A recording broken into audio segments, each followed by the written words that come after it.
Well, shooters and reloaders out there, Fortune Cookie 45LC coming to the hot lead zone.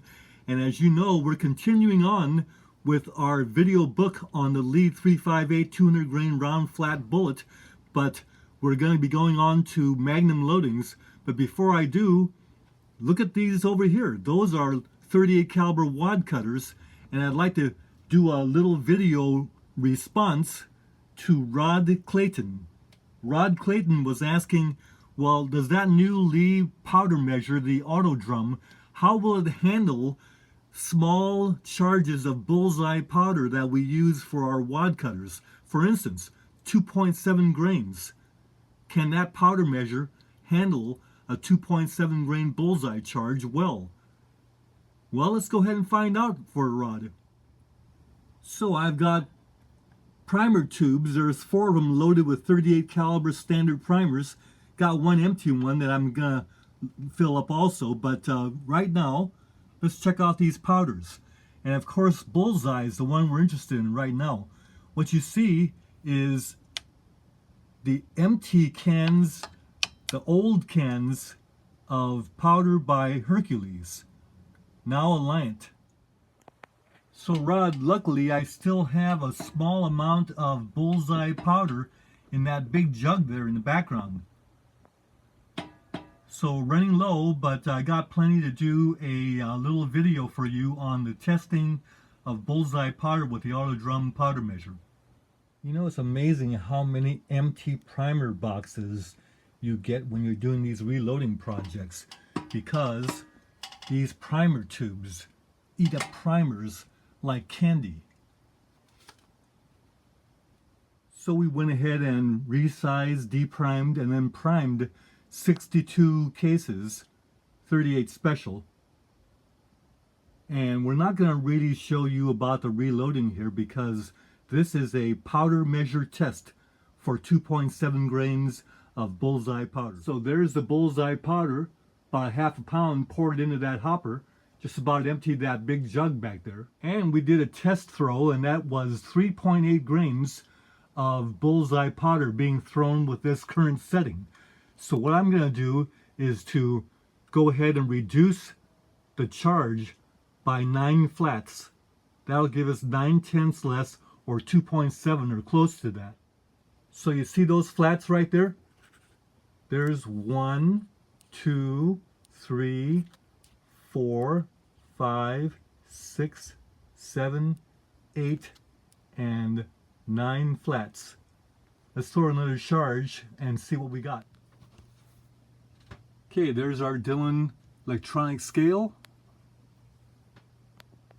Look at that. From 3.8 we reduced it 9 flats and we got 2.7 Bullseye. Now that was an accident, or was it? Okay, here's the 11th charge. Let's take that case out. Try doing this backwards. Okay, case is taken out. We'll come over to the powder scale. 2.7, 2.8. There you see. It's kind of fluctuating between 2.7 and 2.8. Well, we're going to expect 2.7 to 2.8. So that's after 11 charges. Let's keep going. Okay, hard to see those tiny 2.7 grain charges in there, but you can see them. So there's the 27th one right there that's blank. Let's go ahead and run that one and see what we got. There it is. Now we'll take that case, come over to the powder scale, put the pan back on, and there it is, 0. Okay, put in the charge. This is the 27th charge.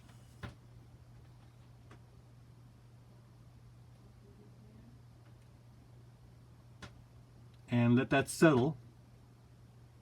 There it is, 2.8. That is not bad. That's a 27th, or let's keep going. Okay, there you see powder in all the cases.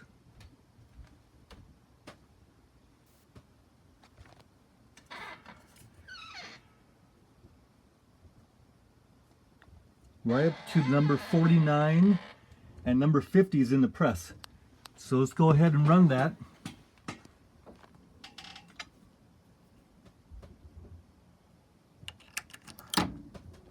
'50's in the press.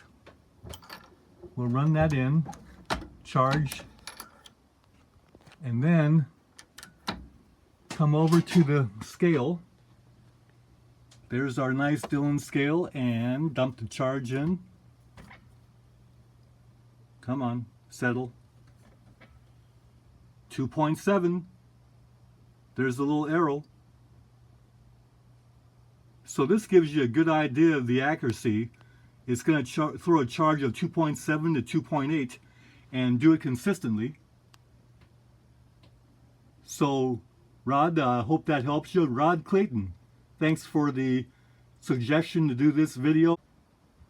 This Lee auto drum has passed every test that we've thrown at it so far. One thing that you haven't seen that I've noticed, and that is if you over adjust this and crank it down too far onto your case, it'll actually hit the little stop in there, but then as you keep on putting pressure, this part actually bends a little bit. So if you see this part bending, it means you've over adjusted your die. And even though this part bent a little bit, it didn't break or anything, but that's a little bit of an indicator that you've over adjusted your die. Take care. We'll see you next video. Bye for now.